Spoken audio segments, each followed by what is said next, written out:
ICE said Friday 12 immigrants, 5 of them are Somali, have been detained as a result of Operation Metro Surge.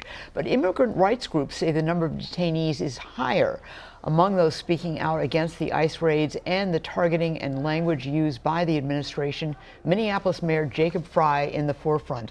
And he is kind enough to join us now. Mayor Frey, thank you so much for coming in. Thank you for having me. We haven't seen you since you won re-election, so congratulations for that. You didn't have much time to celebrate. No, you got to get right to it here when you're mayor. What is going on right now with Operation Metro Surge? What do you know? We know that it is a chaotic operation. We know that the work they're doing seems to be somewhat scattered. And it at times doesn't seem like federal agents know exactly what they are doing themselves. But the bottom line is this. We know they're targeting the Somali community. We've seen the rhetoric that Donald Trump is putting out and calling them garbage. And our message is very clear. We're standing with our Somali community. They have made Minneapolis a better place. And by the way, they're American citizens. That is an important fact that is ultimately going missed. It's not like you can go and deport a whole bunch of people that are here legally, that are American citizens, that have been contributing greatly to our city. All right. The president called you a fool for saying that you are proud of Minnesota's and Minneapolis Somali community. Your reaction to that? What he's saying is in and of itself foolish, and I've certainly been called worse by Donald Trump, and I imagine he'll be saying some stuff in the future as well. The bottom line is this: it's boring. It is mean-spirited. It doesn't do anything to actually further the discussion and contribute to democracy. And at some point, you gotta ignore some of the rhetoric that Donald Trump pushes out, but the stuff that is unconstitutional, the directives that he is giving down to federal agents that would quite literally violate the law and violate the United States Constitution, everybody should be standing up. And I'm glad that Jim Abler, for instance, is. Do you get any warnings at all? Because the police department says they get no warnings at all if ICE is moving in someplace in the city. That's correct. Our police officers will not coordinate with ICE or any federal agency around immigration law enforcement work. Now, we do work with federal agents around important criminal activity, narcotics, gun violence. We arrest perpetrators of violent crime, but we will not work with federal agents around immigration law enforcement. Why?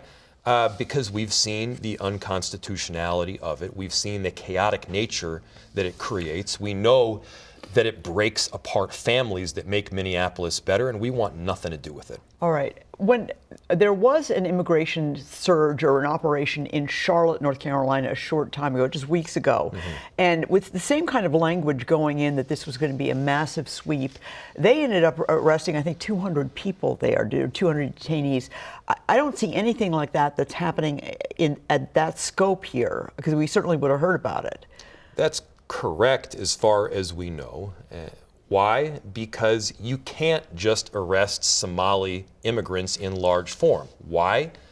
Because they're Americans.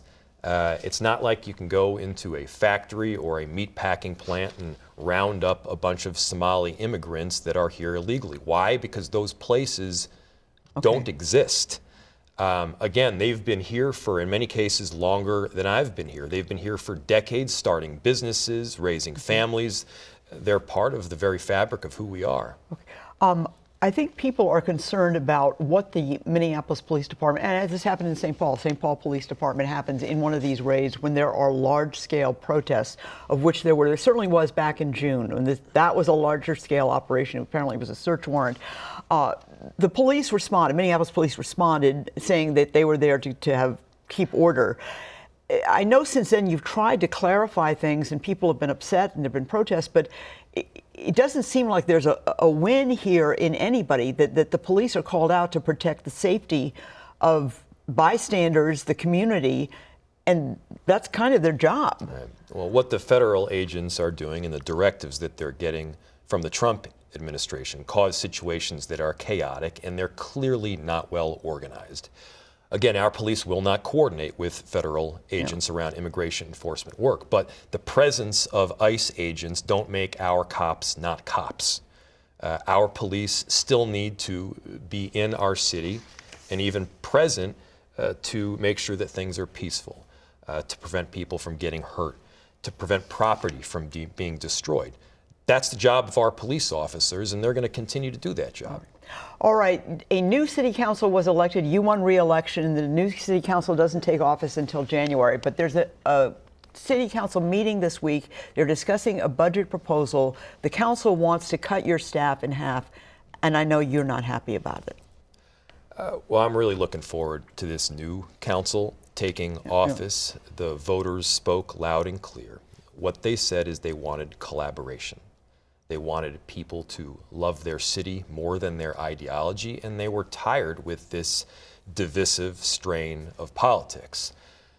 Sadly, it appears that some on the present city council, before the new one gets sworn in, are intent on causing this division, because the bottom line is it's mean-spirited. It is mean-spirited to cut a already very small office. They don't need to do that. We have bent over backwards to compromise. We've provided millions of dollars of funding to some of the programs that these council members want to support and want to carry out. The only reason to cut our staff is to, I guess, get back at us for winning the election. Now, we're not doing this to them. I would not advise cutting council members' staff at this point. These are people that we need to, for instance, respond to media inquiries like this one. Of which you're getting many. Of which we get constantly. I'm sure in the past week. week. I can't do that with a single staff member. And so my hope is that the council members will understand that this is not the right route to go for our city, nor is it the right route to collaborate. Meanwhile, they're also adding millions and millions of dollars of increased spending, monies that we don't necessarily have. All right. Well, we will be following that that part of the story for certainly next week. We appreciate your coming in. We appreciate your keeping us updated on what seems like a very uncertain and difficult to understand situation that's happening out in our Twin Cities right now. So thank you. Thank you.